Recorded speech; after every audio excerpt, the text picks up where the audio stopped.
All of us have an unconscious, positive, emotional reaction at the sound of our name. Dale Carnegie once said, "The sound of a person's name to that person is the sweetest and most important sound in any language." And the famous theme song from the TV show Cheers talks about how we all want to go someplace where everyone knows our name. Remembering and using people's names is a very important part of relational intelligence. A person's name is the greatest connection to their own identity and individuality. Remembering names makes other people feel valued and respected. I worked for a CEO for many years who made it a point to remember and use people's names, and it gave him tremendous credibility. It conveyed that everything wasn't all about him. He had a habit of taking an interest in others and making others feel important. Intentionally remembering and using people's names was part of his repertoire. My daughter told me how impressed she was when the principal of her high school addressed her by name as she was walking down the hall. She had no idea he even knew who she was. So, before I share my strategies in remembering people's names, I want to challenge you. Don't immediately dismiss your ability to remember names.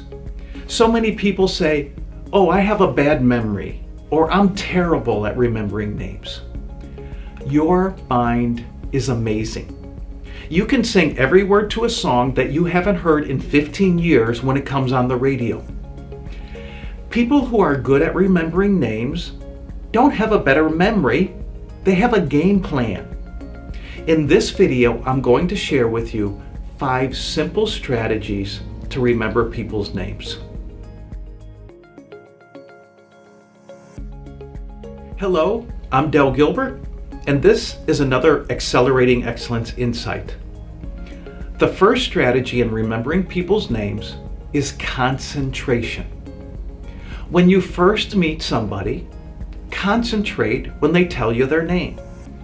This is basic, but too often when we first meet somebody, we aren't really paying attention when they say their name. So, when you meet somebody, smile, look them in the eye, and simply say, "It's very nice to meet you, Peter, or Juan, or Pam," whatever their name is. This is the first step. Pay attention. Concentrate. The second strategy is repetition. During the initial conversation, use their name again a time or two. Don't overdo it or you'll sound like a used car salesman, but using their name occasionally in the opening conversation helps solidify their name in your mind. When saying goodbye, make sure you use their name one last time. Now, this is very important.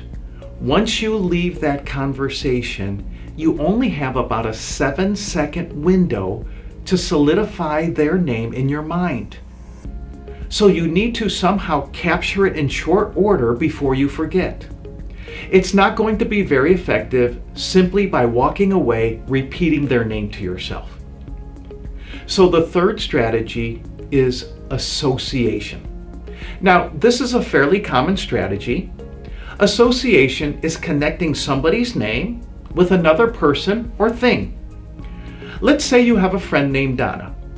When you meet another Donna, mentally picture the two Donnas standing side by side. Visualizing this will help you remember Donna's name next time. Our minds are much better at using some sort of pictures rather than simply relying on rote memory. You can also associate a person's name with someone famous. I remember seeing a guy regularly at the gym in the morning, so we introduced ourselves. He said his name was Paul.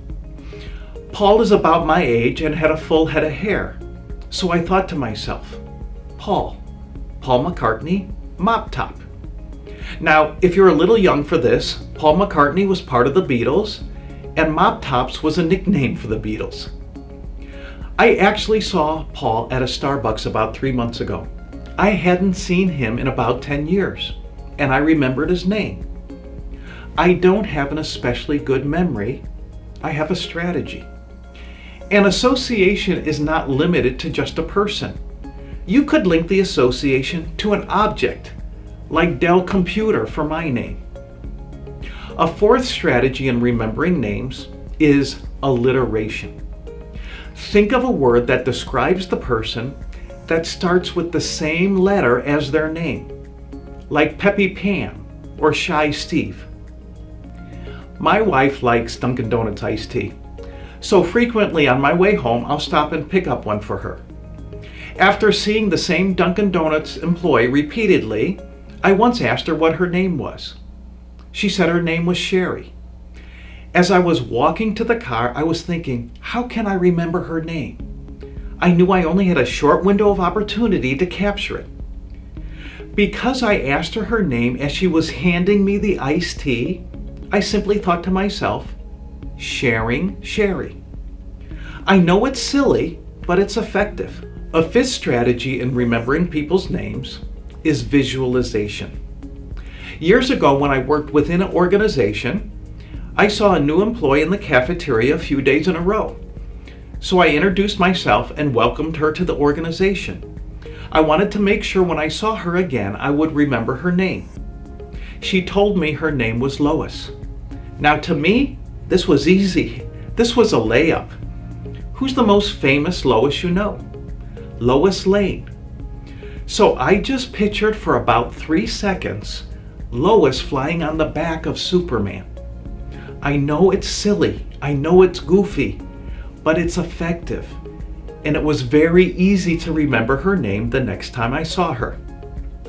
So the 5 strategies in remembering names are concentration, repetition, association, alliteration, and visualization.